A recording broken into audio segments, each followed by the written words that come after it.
Please welcome back to The Late Show, Curtis 50 Cent Jackson. I don't have that kind of money. That's exactly what I'm going to say when they sue me. I don't like fighting fights that I can't win. Looking sharp, man. I clean up pretty good. It does something for my love life. Now, Complex, they do have a female following, don't you? Listen. Occupational options, get some blow up some hoes. Shoot the ball of the strap and bust so I make a move. Maneuver around the rats and wolves, I'm from the school. 50 Cent's rise from nothing to superstar is just completely insane. Alright, let's talk about 50. You know, his real beginning, because that's where things usually start. Duh. You know, his real name is Curtis James Jackson III. And he was born on July 6, 1979 in Queens, New York. He grew up in South Jamaica, the Queens. And if you know anything about that area in the 80s and 90s, you know it wasn't sweet. It was kind of the place, you know, where kids see things really early. It's disturbing things, to be honest. And nobody's shocked anymore because it's just the normal out there. Now here's the crazy part. His mom, Sabrina Jackson, was only 15 years old when she had him.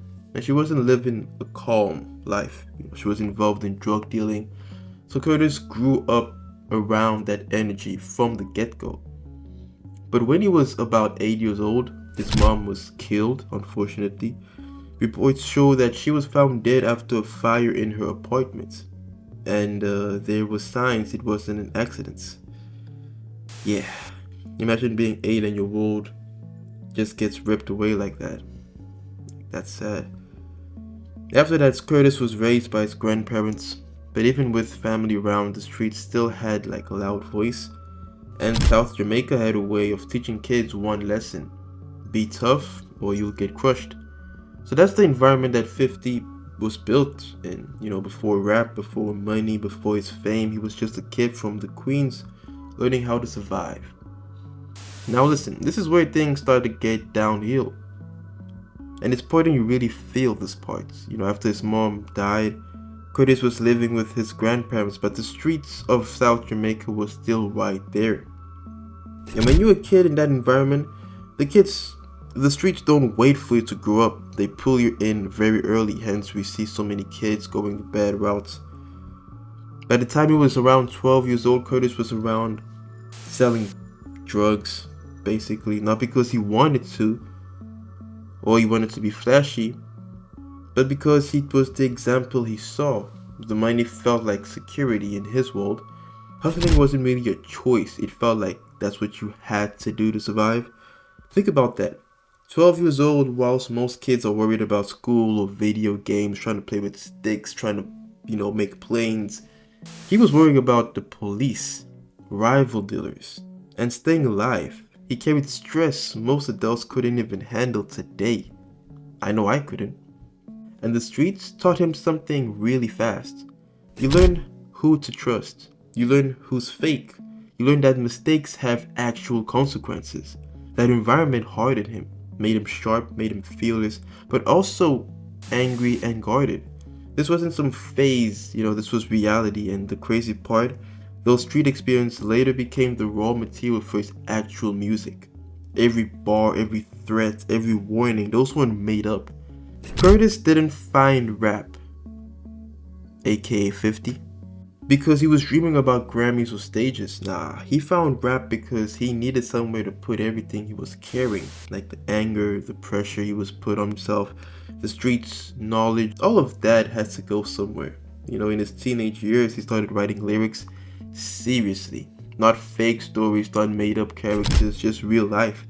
What he was seeing, what he was doing, what he was surviving. And the thing about 50, he didn't sugarcoat anything. Like, his delivery was aggressive, direct, fearless, because that's how he lived. He practiced constantly, freestyling, writing, rewriting, learning how to make his words hit harder. Rap wasn't just music to him, you know, it felt like potential exists, a door that might lead somewhere else. But even then, nothing was guaranteed. He was still in the streets, still hustling, still risking his life. Music was hope, not safety. And that's what made his early rap different. You could hear hunger in his voice, desperation, confidence mixed with pain. This wasn't someone pretending to be tough. Nah, this was someone trying to survive long enough to escape. That mindset he had, that's what made people feel him. In the late 1990s, all that grinding started paying off. He caught attention, industry people noticed his raw energy, the streets' presence in him was shown, and how real his lyrics sounded. Eventually, he signed a deal with Columbia Records, and for someone from South Jamaica, that felt huge, like, man, I finally made it. You know, he even recorded a full album called Power of the Dollar. Songs were done, rollout was coming, everything felt lined up, but then, just like that, it all disappeared. The album never dropped. Why? Politics, fear, industry games. After getting shot later on, labels didn't want the problem. They didn't want risk. So instead of standing by him, they quietly backed away. Phones stopped ringing, doors closed. Imagine how that feels. You escape the streets just enough to touch success. And then the industry pulls the rug out from under you. The moment planted something dangerous in 50, that was resentment. But it also built something stronger, like independence.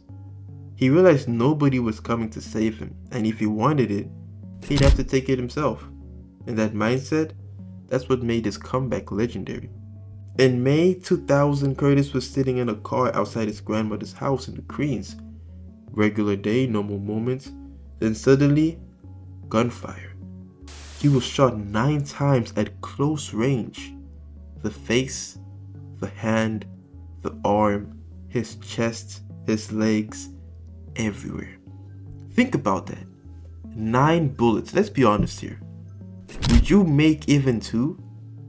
Like, that's crazy. One hit his jaw, shattered it, and came out through his chest, and came out through his cheek. That's why his voice sounds the way it is today. Doctors later said he was incredibly lucky to be alive. Most people don't survive that, ever. And here's the cold part, the industry ran even further away after this. Labels didn't see a survivor, they saw liability, risk. Someone with too much street energy attached to it. But for 50, nah, this wasn't just pain, this was fuel. While recovering, unable to move properly, he had some time to think and how close death came, how real it was, about how nothing was promised, and instead of slowing down, he came back hungrier, more focused, more dangerously mentally. Surviving 9 shots didn't make him scared, it made him fearless, and from that moment on, his mindset changed forever. If death can't stop it, if death can't stop me, nothing can. Now this is where 50 stopped waiting for permission. After surviving 9 bullets, the industry still didn't want him, no label support, no big budget, just no safety. But instead of begging his way back in, 50 did something smarter. He went to the streets with his music. He started dropping mixtapes. Not soft one, aggressive, fearless, disrespectful. Like, he took popular beats and absolutely destroyed them with his lyrics. Every song sounded like a warning, I'm back and I'm not scared of anybody. These types of mixtapes spread fast. Not through radio, but through cars. The barbershops when you're trying to get your hair. The street corners, those people always in the corner, you know what I'm saying. The same places where real opinions matter. People felt the hunger in his voice. They believed him because his story was real. And here's the key thing. 50 learned independence. Now, listen. He learned marketing. He learned how to buzz. He learned how business really works. He labeled things telling him what to do. No rules, just pressure and execution all the way through. The phase rebuilt his name from the ground up. Slowly, word started spreading out New York. Industry people started paying attention again, but this time 50 had leverage because now he wasn't just a rapper trying to survive. No. He was a problem. The industry couldn't ignore him anymore. Now here's where everything changes for 50. Those mixtapes he was dropping, they didn't just reach the streets, they reached the right ears. and one of them ended up with Eminem. And when Eminem heard 50, he felt it immediately. He felt it immediately. The hunger, the pain, the confidence, it was different. Eminem didn't overthink it. He played the music for Dr. Dre. And Dre felt the same thing. They didn't see a problem, nah. They saw potential. They saw someone who had been going through hell and came back stronger. Not long after that, 50 signed with Shady Records and Aftermath Entertainment. For the first time, he had a real backing, like real belief, real power behind him. But here's the important part. He didn't change who he was to fit in. He didn't soften his image. He didn't clean up his story. Eminem and Dre didn't want that anyway. They wanted the real 50, the real Curtis. This moment wasn't lucky. It was preparation meeting opportunity.